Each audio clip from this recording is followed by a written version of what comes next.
Hello, I'm Nancy. Welcome to my channel. The videos on my Legacy Living playlist are about subjects that we deal with in these elder years of ours. For the most part, we've lived our lives doing the next thing that needed to be done. We grew up, we graduated high school, graduated college, we dated and married, and then our lives began to grow and expand. Sometimes we had a plan, sometimes a plan overtook us. We experienced times of joy just as life happened. We were accomplished upon completing school or beginning careers. We were feeling completed as we met and married our one true love. Whether they actually were that one true love or not. We began families, one baby at a time, and then they began to grow and go. In the midst of all this living, we had times of joy to come upon us. Joy hit almost naturally as we lived out our lives. We were joyful when we walked down that aisle. We were joyful when each little being joined our family. We were joyful as those little ones became their own person. We were joyful as careers advanced. Joy just came from time to time in various ways. In these later years of ours, joy doesn't always just make an appearance. So we need to plan on purpose for joy. We can experience joy when grandchildren or great-grandchildren are brought into the family, or when we see their own life accomplishments as they grow. But there comes a time when joy seems to avoid us, and we can go day to day without experiencing joy if we don't pay attention to our lives and make our own plans to bring joy our way. If you think back to the last time you experienced joy, and it's been a while, I want to challenge you to make a plan for joy to come your way. You know you better than anyone else knows you. Recently, I was talking with someone close to me, and I mentioned how much joy I get from giving my grandchildren $50 for their birthdays. This person thought it was ridiculous to give money to my grown, working grandchildren. I paused to say that it was just as much about me as it was about them. I've lived those younger years when most every penny that came into the house was designated for one bill or another. The little other parts and pieces that came my way was sometimes a blessing or a treat just for me. So I believe my grands can enjoy what I send to them as much as I can enjoy the sending. And it's not that they're dependent on my little contribution to live. They can just enjoy something special from someone who loves them dearly and prays for them regularly. And it brings me joy in doing this. I experience joy when I am around water. Now, this can be the shores of the Gulf or the lakeside or a water fountain at a local park.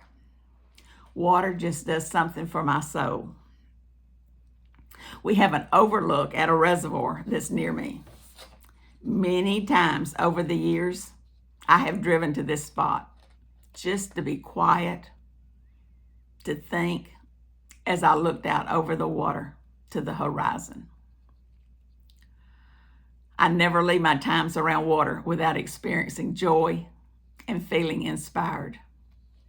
But it's up to me to make a plan and get myself out of the house and be around water. No plan, then no joy.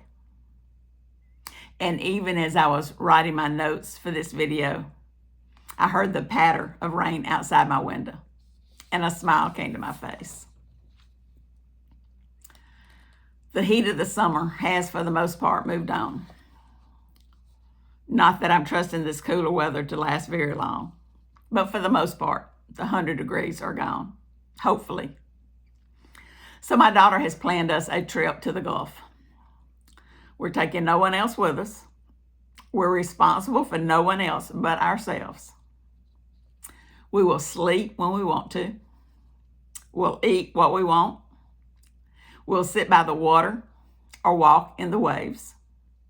We'll do whatever brings us joy at the time. I enjoy reading books, but I have fallen into the trap of reading only what I need to learn about ministry or for my own spiritual growth. Sometimes I try to read these books just for enjoyment. It doesn't work.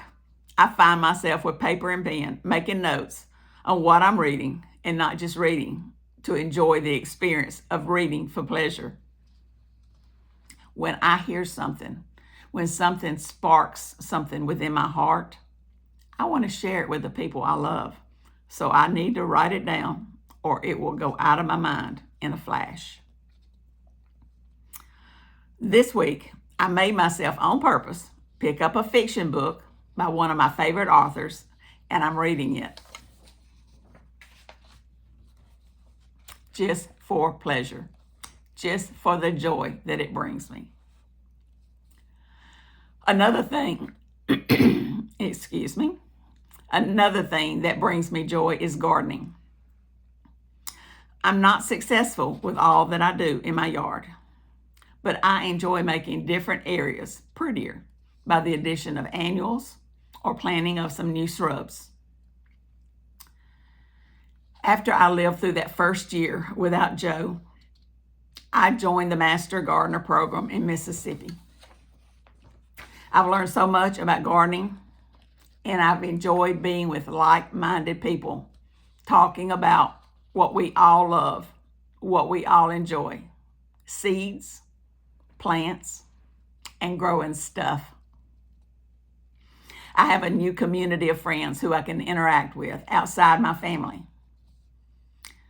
This takes some responsibility off family members to always be making plans for me, to keep me busy with life, and to keep me out of trouble, get me out of the house.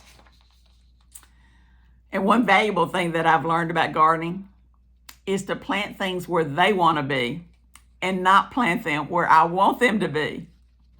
I can't tell you how much money I have wasted on plants by putting them where I wanted them instead of putting them where they needed to be to flourish. And I don't think I can finish this video without mentioning the plan of God for your life. We all have God's plan on us, but it may be that we can't do now what we have done in the past. But I do believe we can all do something for the Lord. Most of you know, if you follow my channel, that I do prison ministry. I've done so for 30 years now. This keeps me busy in preparation and in presenting inside prisons and jails. But outside the prison ministry, I'm still doing personal ministry of my own. This YouTube channel is my personal ministry to the world. I also arrive at church early each week in order to pray for the lost to be saved, for believers to repent, and for everyone to receive the anointed word who hears it. I pray for the young families that are walking to the children's department. I pray for the solitary scenes. I pray for the solitary teens sitting outside the youth group. I pray for older folks who I don't see in the service. They didn't attend for one reason or another. We have great opportunity in these later years of ours to make a difference in the world. If we get out of the house, if we get our eyes off our own situation, if we pay attention to those who come into sight, we may not be able to do all that we used to do, but we can still be used by God to accomplish His will in the earth. And that will bring us joy. This week, find something that brings you joy.